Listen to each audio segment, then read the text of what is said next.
Foreigners come and go in the Philippines, and the first thing many look for is a connection with the Filipina for all kinds of reasons. And today, we're going to talk about a different types of connection. Finding a tour guide with benefits. Yes, you heard that right. I'm talking about the incredible perks of having a tour guide when you're traveling here in the Philippines. From discovering hidden gems to getting the best out of every experience, and with the help of local tour guide, can elevate your trip. Hello everybody, welcome back to the Matthew and Carlene channel. Today we are discussing how if you are a secondary type of passport bro, the girl you are seeing, well, she's also technically your guide in more ways than one. So let's get into this, shall we?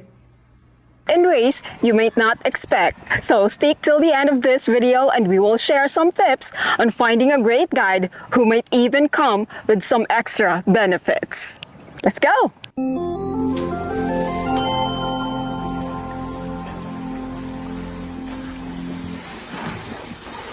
Hi dear friends, how are you? Welcome to my channel. It's Dear Annie here in the Philippines, and today let's talk about what I think is a game changer for anyone who is going to visit the beautiful country, Philippines, and hiring a local tour guide. I know that sometimes it can be tempting to explore on your own. Just book a flight, grab a map, and go.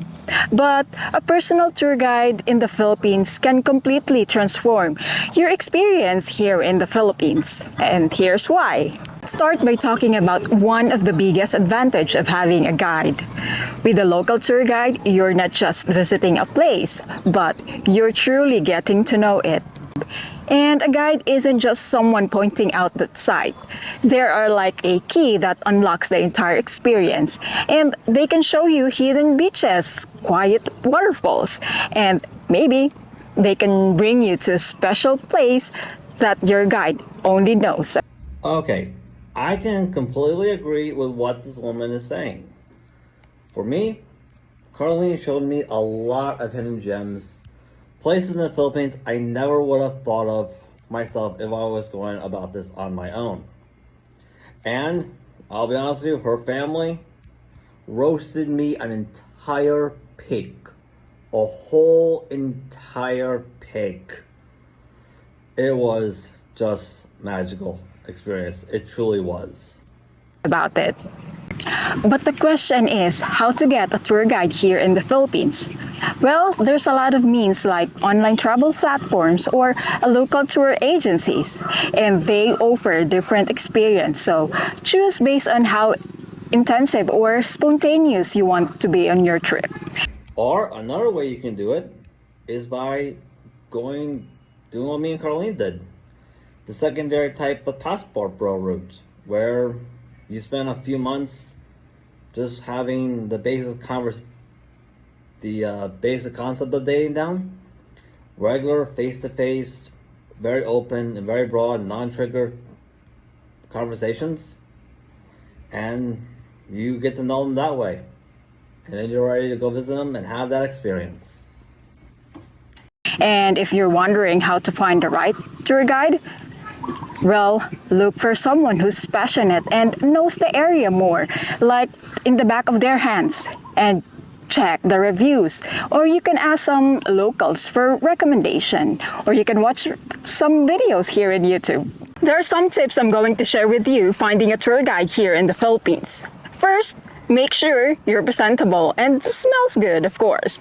Filipino are very conscious of hygiene, and we don't want to smell your BO.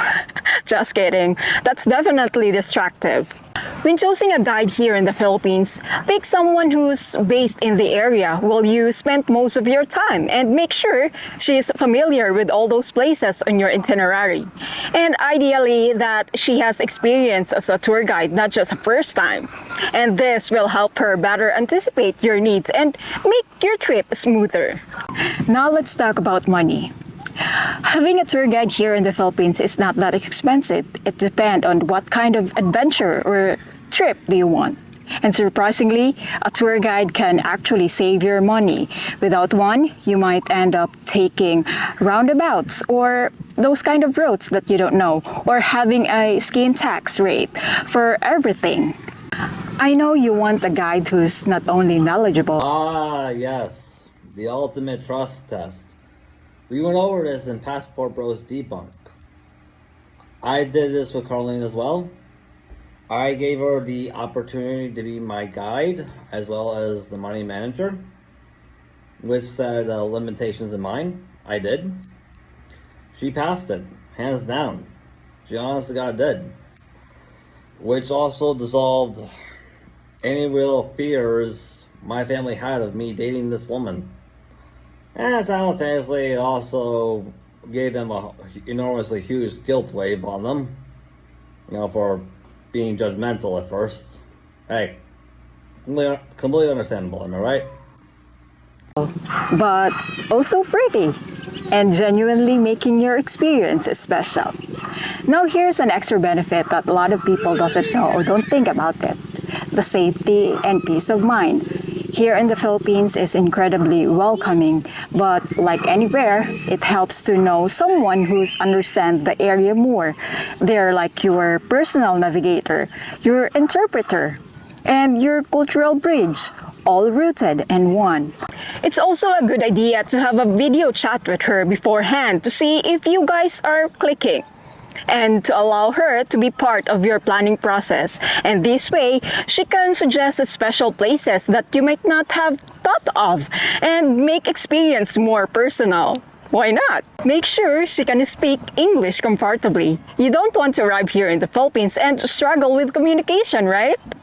One last point, and if you want to save on accommodation, talk to your guide respectfully about option of booking a room with 2 beds. This way, you're considerate about her comfort while being Well, if she's already your girl, the way how Carlene was with me, that's already done. But you're not going to be booking a room with 2 beds, you're going to be most likely booking a room with 1 bed. For pretty obvious reasons. And she's also going to be wanting to cook for you too.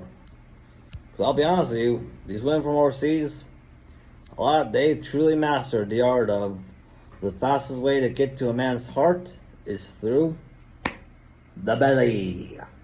Yep, they truly have. practical about the budget and having time with her more, right? Okay, let's be real for a second. There's often a personal connection that can develop between you and your great guide. When you guys spend hours or even days exploring a place together, you start feel like friendship and feel you're comfortable. And this kind of attention turns into a good trip into unforgettable one. Who knows? Sometimes they're even a little extra spark.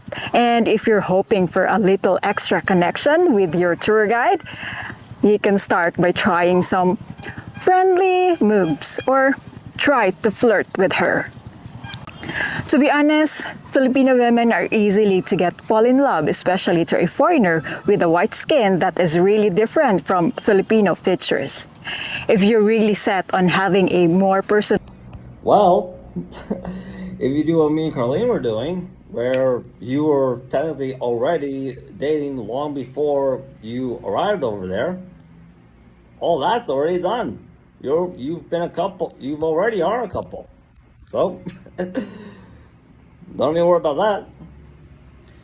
Anyways, that's the benefit I think I should point out here is that if you guys were ever thinking about moving on from being a secondary type of passport bro to being a first type or an expat, where you can move there while having the benefit of maintaining your American income.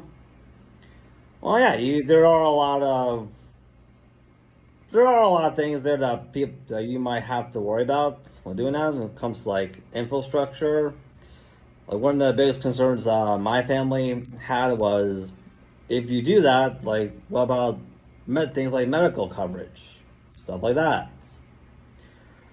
Well, Another big benefit of being a secondary type of passport, bro, is that if you do end up trying to transfer over to that type of journey, you're technically already married into a family that knows how to navigate all that stuff. You already are, which would really take the burden off of your shoulders quite a lot. And honest to God will. So, anyways, that's all I got time for today. Merry Christmas, everybody. If you like this content, by all means, like, subscribe, hit that notification bell so you never miss another episode.